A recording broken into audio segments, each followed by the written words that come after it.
Amis du Connard du Catch, bonjour à tous et on se retrouve pour une nouvelle vidéo détente où on va parler du cas des femmes à Raw, SmackDown, NXT. Donc on va faire une espèce de Triple H versus Shawn Michaels en termes de booking. Qui est le meilleur booker à la WWE actuellement chez les femmes? Alors, on va dire que c'est un petit bilan sur le WrestleMania Weekend. Alors, qu'est-ce qui s'est passé à WrestleMania Weekend? On a eu à NXT comme match féminin l'excellent ladder match féminin qui a été remporté par Indy Hartwell. On a eu le bon match par équipe féminin entre Ila Dawn et Alba Fire contre Kiana James et Fallon Henley. Mais le truc le plus important dans ce match, c'était encore une fois la storyline qui est faite depuis plusieurs semaines au sein du groupe Fallon Henley, Kiana James, Josh Brooks, Brooke Hinson. Et ça, c'était bel esprit. Et bien sûr, on a eu l'excellentissime Charlotte Flair contre Rhea Bloody Ripley. Et on a eu les matchs de merde, les matchs décevants, je veux dire, entre Asuka et Bianca Belair. Et bien sûr, le showcase féminin qui n'a servi à rien. Alors voilà, maintenant qu'on a fait ce petit résumé, maintenant, essayons de faire l'état des lieux. Essayons de faire l'état des lieux de qu'est-ce qui se passe actuellement dans le roster féminin. Parce que là, franchement, moi, je ne vous cache pas qu'en termes de booking au niveau des femmes à Raw et SmackDown, je suis vraiment inquiet. Pourquoi je suis inquiet? Quels sont les signes un peu inquiétants de mon avis? Pour moi, déjà, le signal inquiétant qui a été lancé par la WWE, c'est que ils avaient trop essoré les forces, man. Allez, je vois venir les gens en me disant oui, mais tu t'attendais à quoi? Parce que c'était eux les seules stars du roster. Certes, mais à un moment donné, ils allaient se rendre compte que au final, le souffle allait un peu retomber. Même si ça reste les quatre des stars, mais le souffle allait retomber. Et là, on le voit. Sacha Banks s'est barré. Bailey, c'est un peu bizarre le cas. Partira, partira pas. Heureuse, pas heureuse, actuellement, on ne sait pas. Becky Lynch, mid-card, encore, parce que les titres féminins par équipe, c'est vraiment la nébuleuse, mais vraiment les marécages du roster féminin. Donc voilà, maintenant, elle sera dans son programme avec Trish Stratus et Charlotte Flair qui, on va pas se cacher, Charlotte Flair, elle approche le part-timer. Là, encore une fois absente. Encore en pause, là, parce que là, Charlotte Flair, dans ses récentes interviews, qui dit oh, franchement, depuis que j'avais pris ma pause, je m'étais marié, j'aime bien voyager avec mon mec, j'aime bien aller dans les musées, nan. Donc là, ça commence, voilà, le discours là, on n'a plus trop la tête au catch, voilà, c'est la part-timeuse qui arrive façon Roman Reigns. Et à côté, qu'est-ce qu'il y a à côté Qu'est-ce qu'il y a à côté dans le roster féminin actuellement à Raw SmackDown? Bianca Belair qui est championne, ok. Elle est solide, bon. Même si moi j'en ai un peu marre de son règne de 1 an, mais bon, pourquoi pas. Rhea Ripley est la meilleure chose qui a été buildée depuis 1 an. Mais le problème c'est que Rhea Ripley est championne féminine de SmackDown. Et maintenant, qui va donner à manger à Rhea Ripley pendant plusieurs semaines, voire plusieurs mois dans le roster? Qui est crédible pour affronter Rhea Ripley? Rhea Ripley est tellement buildée très forte que là, il te faut quand même des femmes assez crédibles quand même. Assez crédibles quand même pour l'affronter. Et le problème, c'est qu'il n'y a pas de concurrence. C'est ça le problème. Que ce soit pour Bianca Belair ou Rhea Ripley, il n'y a plus de concurrence chez les femmes. Parce que Asuka, pour moi, elle a été enterrée. Asuka, son personnage de Kana a été enterré. Asuka, quand même, ils sont forts. Hein. Franchement, ils sont forts. Ils lui avaient donné un Royal Rumble. Ils la font perdre à WrestleMania son invincibilité. Là, il l'enterre. Il l'enterre 3 fois de suite contre Carmella. Ça, il faut pas l'oublier. Asuka, quand même, 3 fois de suite, elle avait perdu contre Carmella pour le titre de SmackDown. Là, il y a 2 ans, elle perd contre Rhea Ripley. Non, c'était l'année dernière. L'année dernière, elle perd contre Rhea Ripley. Il y a 2 ans, Elle perd contre Alexa Bliss et Nikki Cross pour les titres par équipe féminin. Cette année, elle se bat par Bianca Belair alors qu'elle a un nouveau personnage.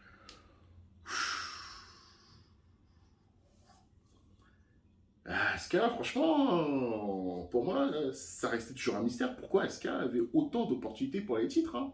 Et là, chaque fois, dans les moments décisifs, il enterre. Il enterre, il enterre, il enterre, et puis voilà. Donc déjà là, pour moi, la solution de toute façon, pour que le roster féminin puisse avoir un second souffle, eh ben il faut réunir les ceintures. Et je pense que à SummerSlam, Rhea Ripley, Bianca Belair, Unified Match pour les titres. Et Triple H, il doit le faire. Triple H doit le faire parce que là, c'est une nécessité. Le roster est trop léger maintenant. Il est trop léger pour avoir 2 ceintures. Et si vous êtes assez créatif, vous faites une ceinture mineure. Une espèce de titre intercontinental féminin, mais je ne sais pas comment vous allez l'appeler, mais c'est votre boulot, c'est votre taf.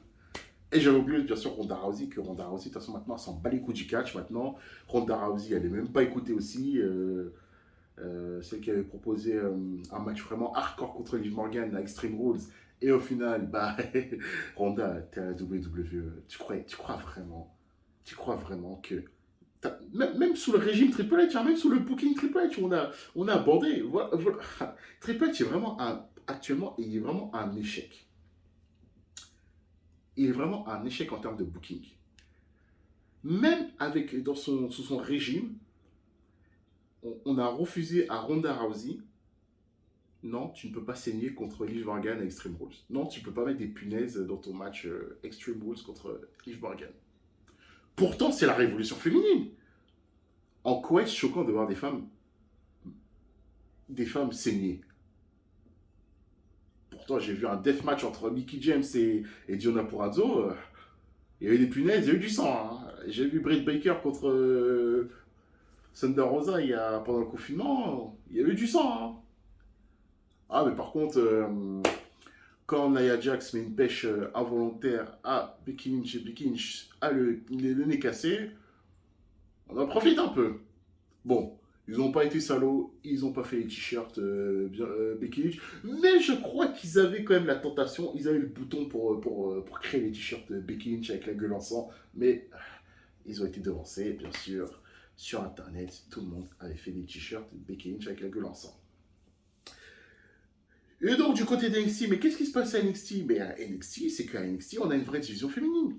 On a la hiérarchie avec la championne, qui doit être cherchée par avec quasiment tout le roster. On a les titres par équipe et on a de la bonne mid-card. Et oui, on a des titres par équipe. Au début, j'étais vraiment pas pour qu'ils fassent des titres NXT Tag Team, parce que les titres féminins pouvaient en lui-même graviter à Raw, SmackDown et NXT. Mais au final, franchement, à chaque fois que je regarde NXT, que je regarde même la division par équipe à NXT, j'ai des storylines, j'ai des bons matchs. Moi, je suis gâté. Je suis gâté alors que là, maintenant, en ce moment, à Raw et SmackDown, j'ai pas ça. Je vais paragrapher un grand penseur nommé Roth. Là, je vais le mettre à la sauce catch, mais là, aujourd'hui, c'est devenu le concours du catch bête et méchant, là. Même chez les hommes, de toute façon, en général. Hein. La performance à outrance, le 5 étoiles à outrance, la recherche du 5 étoiles à outrance. Mais raconte-moi une histoire. Racontez-nous une histoire. Racontez-nous une histoire. Que ce soit dans des segments, que ce soit même en plein match. Racontez-nous des histoires. Aujourd'hui, c'est devenu le concours de la performance bête et méchante. Là, maintenant, vous vous rendez compte que maintenant c'est devenu une folie. WrestleMania, c'est terminé. Tout le monde, mais vraiment tout le monde, moi je ne me mets pas dans le sac, franchement, tout le monde a vraiment guetté, mais vraiment guetté Dave Meltzer. On a regardé les notes, tout le monde a regardé, tout le monde regarde les notes après. Allez, tac, tac, tac, tac, combien de 5 étoiles il a mis, il a mis 2 5 étoiles, bim, article Catch News, Infolude, je sais pas quoi, sur Twitter, les relais, nanana. Mais c'est une folie. C'est une folie. Pour moi, ça, dire, ah ouais, ce match c'est 4 étoiles, pour moi, ce match c'est 5 étoiles. Je suis entre potes, tu vois, même quand tu fais des reviews, tu t'amuses au jeu, voilà, tac, tac, tac. Mais là, maintenant, c'est devenu une folie. C'est devenu une folie. Et après, l'autre, là, comment il s'appelle Tony Khan aussi, là, quand il y a des 5 étoiles qui se gargarisent. Allez hop, 5 étoiles, 5 étoiles, 5 étoiles, 5 étoiles. Mais les gars, vous faites des matchs de catch pour quoi? Pour les 5 étoiles ou pour le public? Vous voulez, vous dites que Dave Meltzer, c'est une merde. Et quand il met des 5 étoiles, vous lui sucez la bite. Et quand il met un 4 étoiles et demi, un 4 étoiles, là, par exemple, là, Sami Zayn, Roman Reigns ou Sami Zayn, ou Cody Rhodes, Roman Reigns, il met 4,82. Il y en a qui disent, non, quand même, Dave Meltzer, il a bien. Et wesh, les gars, le match en soi, attention, il se suffit à lui-même. Il n'y a pas besoin d'une note pour qu'il se suffise. C'est une folie, c'est une folie. Bref, petit aparté, mais c'était important d'en parler. Et donc, pour revenir à NXT, oui, à NXT, je prends plus de plaisir à regarder les femmes à NXT. Vous vous rendez compte que, par exemple, à NXT, parfois dans un show à NXT, il y a 4 matchs féminins. 4 matchs. Plus les segments, là. Plus les segments, les promos package. Donc, le temps d'antenne, il y a beaucoup de temps d'antenne. À Raw, SmackDown, compliqué, hein. Compliqué, hein. Donc, il va falloir vraiment se réveiller, hein. Pour moi, c'est pas normal. Pour moi, NXT, de toute façon, comme dit à chaque fois Stray, on va faire un grand penseur. NXT, c'est la Ligue 2. Et comment se fait-il que la Ligue 2 batte la Ligue 1? Les gars, come on. Normalement, tu dois voir la différence de niveau et la différence de gap entre la Ligue 2 et la Ligue 1. Et objectivement, moi, quand je regarde des matchs, si tu fais un comparatif d'un match NXT et d'un match Raw SmackDown féminin, bah franchement, il n'y a pas vraiment de différence, hein. Il y a du très bon à Raw SmackDown et à NXT aussi. Alors que pourtant, ça doit être, dans un premier temps, le centre de formation, le territoire de développement. Donc, tu vois, tu les façonnes, mais tu ne dépasses pas quand même la moitié la moitié de la Ligue 1. Tu vois, une Tiffany Stratton, c'est déjà au-dessus que quasiment. Est-ce qu'il y a une mid-card encore? Que quasiment la mid-card de féminine de Raw et SmackDown.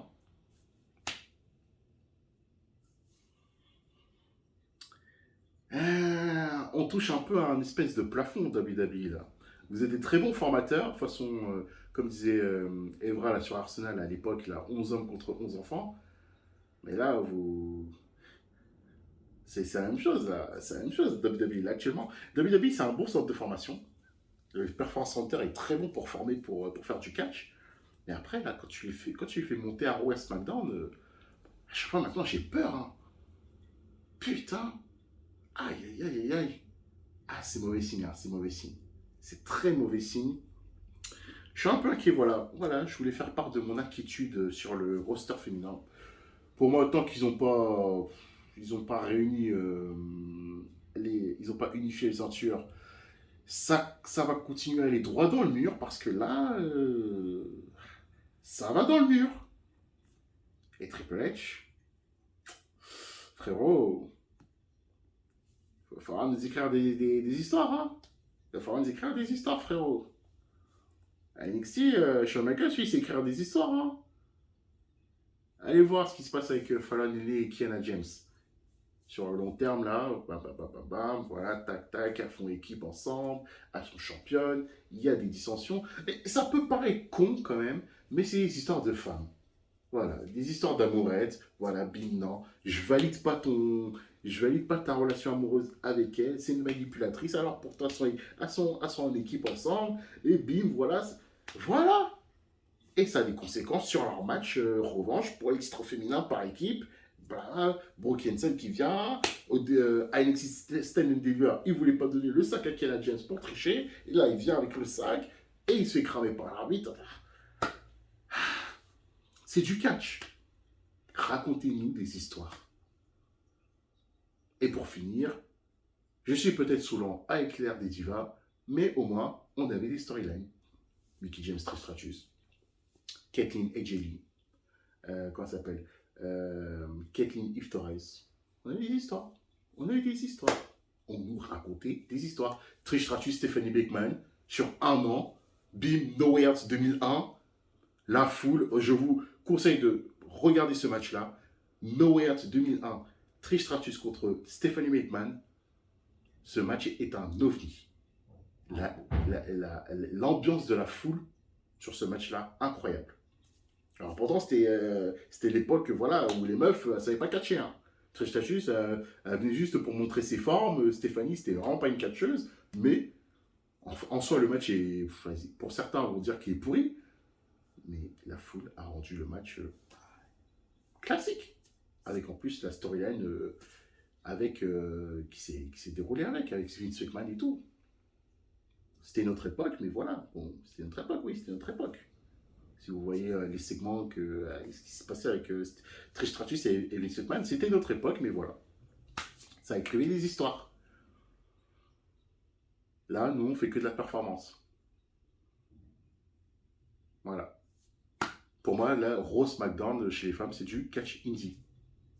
C'est bien, les matchs sont excellents. Mais WWE, c'est mainstream, c'est pas du indie. Donc voilà, programme familial.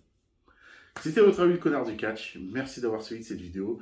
Et on se retrouve pour de prochaines vidéos, prochaines polémiques. Triple H, on s'occupe de toi pour la partie 2. Là, la partie 1, là, poto, il va falloir rectifier tout ça.